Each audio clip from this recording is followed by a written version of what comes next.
masaya kasi nakikita ng mga tao yung artistry ko. That I'm a loner. Sa journey ng stress ng lahat na binigay sa akin nitong Slation Royale, parang ito yung pahinga ko. And I'm so happy na itong work of art na to is nasuot ko din sa stage kung saan makikita ng buong mundo na it's not perfect but it tells a story. Or at least I used to be. Medyo ba biglaan, itong shoot na to, mag-heart evangelista ako. Tapos itong hair na to, ito try natin gawin heart evangelista. May mga highlights na orange, nakakatawa. Pero laban natin yan. Tila-try kong gayahin si Miss Heart. Nagaya ba? Nahihirapan naman ako.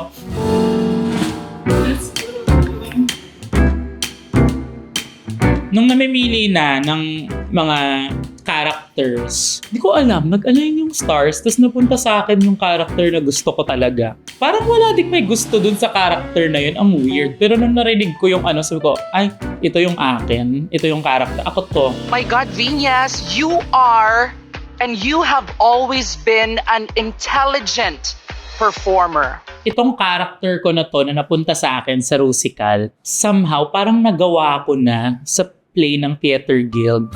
Para sa akin to, ginawa to sa akin. Happy naman ako sa aking nagawa. Kaya parang sa sarili ko pa lang, alam kong panalo na ako. Mark Elwin, our creative director for today. Hi everybody! Good afternoon! Welcome to Vinyas' ang dami. Vinyas shoot for Drag Race. Singing, syempre ang ating set designer. Ang ating photos for today. John and Henyo from the House of Segi. And of course si Kim. Ayan, busy na. Siya ang ating videographer for today. Nakakaloka kasi recently itong mga shoots ko, itong mga nakaraang araw, iba't ibang tao ang mga naka-work ko na usually ay mga first time lang akong makita. Tapos sinasabi nila, hindi ka pala maingay sa personal. Siyempre pag may camera, parang I want to entertain my viewers. Ayoko umalis sila. Dinadagdagan ko yung energy ko. Mas, hi mga misis, how are you? On a normal day, magsisisigaw ba ako ng gano'n? Hindi na. So, huwag po kayong magulat kung hindi ako, oh, how are you? Habang nag-air yung Drag Race, na-realize ko na ambivert pala ako. Hindi pala ako extrovert. Na-enjoy ko din palang magstay sa bahay, yung time ko mag-isa. Nung nakita ko na faces category, sabi ko, kailangan painting to. Kasi nung bata ako, meron akong kaklase. Nakapunta ako sa bahay nila, tapos meron siyang wall doon na may mga flowers na paint. Parang may nabuo sa isip ko na parang gusto ko matuto mag-paint, gusto ko din maggawa ng art, pero wala kaming means to do that. So nitong panahon na to, dito ako pinaka-excited sa look na to kasi sobrang healing my inner child, di ba? Sobrang cliche, pero talagang habang nagpe-paint ako, nai-imagine ko yung sarili ko na, ito pala yung feeling mag-painting. Ito yung mga bagay na hindi ko nagagawa nung bata ako, pero ngayon nagagawa ko siya. Kaya sobrang hands-on ako. Pati yung pag-mold ng sarili kong mukha. Ako din nag-mold ng sarili kong mukha. So, itong look na to is really a product of love to my younger self. Alam mo yun, parang ito na yung nagagawa mo dahil hindi mo iniwan yung art. I know it's not perfect. I know it's madaming flaws. After a whole day of meetings, pagod na kami ng buong team. Ang dami ko pang kailangan gawin. Kailangan ko pa magsulat ng magiging entrance line ko. Pero lahat yun hindi ko ginagawa kasi gusto ko mag-paint. Sa drag kasi, lahat diva eh. Kailangan mong maging matapang, para igalang ka. Kasi kapag hindi ka matapang, babastusin ka. Ganun sa mundo ng drag noon. Kaya siguro din nagkaroon ako ng tapang. Kasi kapag hindi ka matapang sa mga walang tutulong sa'yo. Kapag hindi mo in-earn yung spot mo to be there, wala silang pakialam sa'yo. It's 4:23. Hindi ko try ulit natin. Para mabuo yung look. Ito yung mas importante. Palabok lang kanina si May scar. I can't help but Nung una, nagtataka ako, bakit ako kilala nito? Talagang kailangan magpa-picture. Never kasi akong nag-fangirl. Nakaka-touch pala talaga ng lives. Ina-idolize mo yung tao. May mga mababago ka pala talagang buhay. Akala ko, eme lang yung mga tao nung umpisa. Yung pag nagsasabi sila ng thank you for being an inspiration, thank you dahil natulungan mo akong maka-live ng another day because of your vlog. Thank you dahil na-inspire mo ako na mag-aral ng mas mabuti. Recently, na mag-diet din. Totoo ba? Ganun yung reaction ko dati.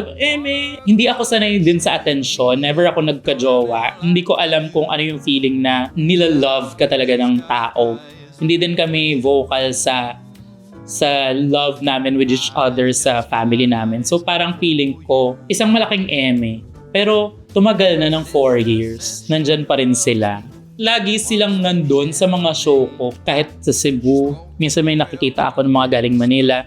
May mga dedicated talaga. May mga gumawa ng page for me. Yung institusyon na nagkakaroon kami ng monthsary. First time ko magkaroon ng monthsary. Di ko siya pinapapasok talaga sa utak ko na meron tao talagang mga magmamahal sa akin. Pero ngayon, parang mas sobrang na-appreciate ko sila kasi kahit hindi ko alam kung napapakita ko ba sa kanila.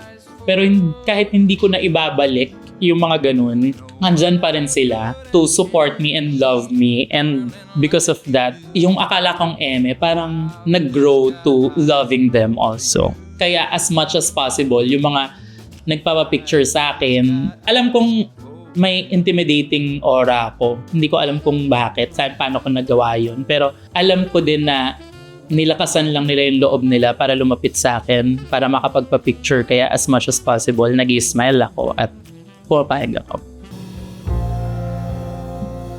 Ito na ang ating final look for today.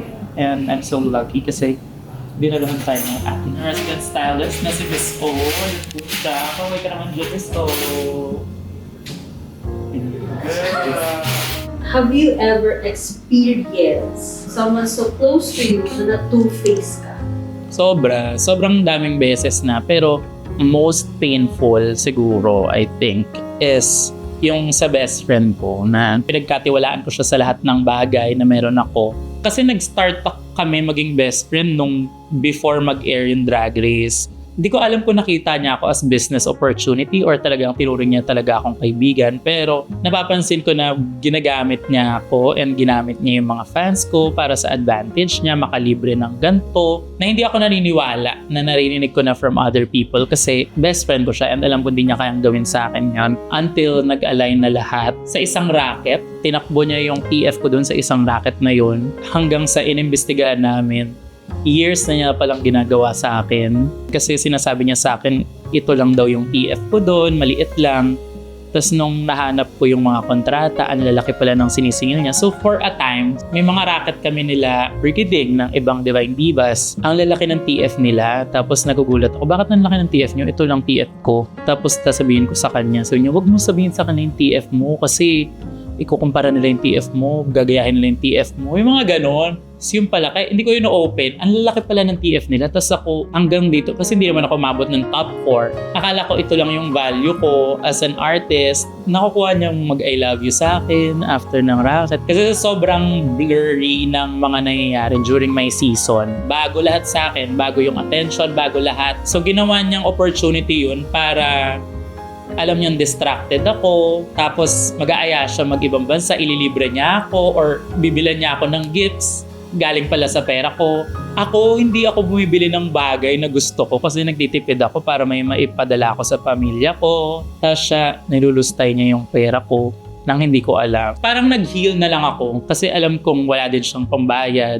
Sobrang blessed ko kumpara sa kanya. Ang wish ko sa kanya is sana maayos niya yung mga bagay na ginawa niya.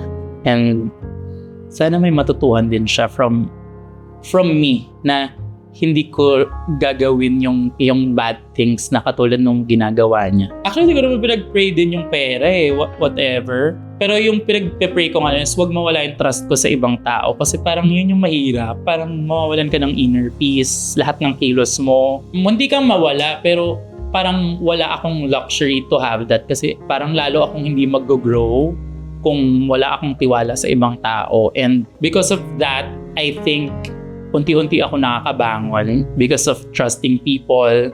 Especially si Kaka, shout out. Yee! Si Kaka ang nag-help sa akin to be more organized. Your look was kind of underwhelming for me. Just because I saw you last week and you blew me away with the look that you made yourself. Namimili na kami ng mga materials. Tayo ay gumagawa na ng paper mache ng aking mukha. Nag-inquire kasi ako dun sa isang sikat na gumagawa ng mga ganito. Medyo hindi ko afford, so kaya lang muna. Pambayad na din ang bahay yon ng isang buwan. Based sa mga sinabi ng judges, naloka sila sa level ng mga naipakita ko weeks before sa runway. So dito parang hindi sila masyadong happy. Pero hindi siya nagmamatter dahil hindi nila alam yung story behind this look. Hindi ko to pinagawa sa designer. This is a product of love and I'm so proud of this look. Today, tayo ay gagawa ng isa sa mga looks natin and I'm so happy to be surrounded by talented and amazing people, especially the one and only Jo Marie Kaya.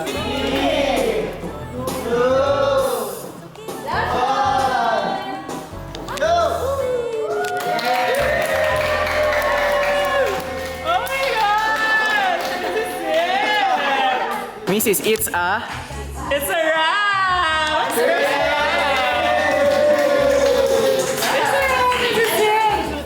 This is all me. Ito yung mga iba't ibang mukha ni Vinyas at marami pa akong mukhang ipapakita sa mga susunod na episode. So give me your all. I'll take it to more. So I stick like glue inside your mind. Just watch me break it.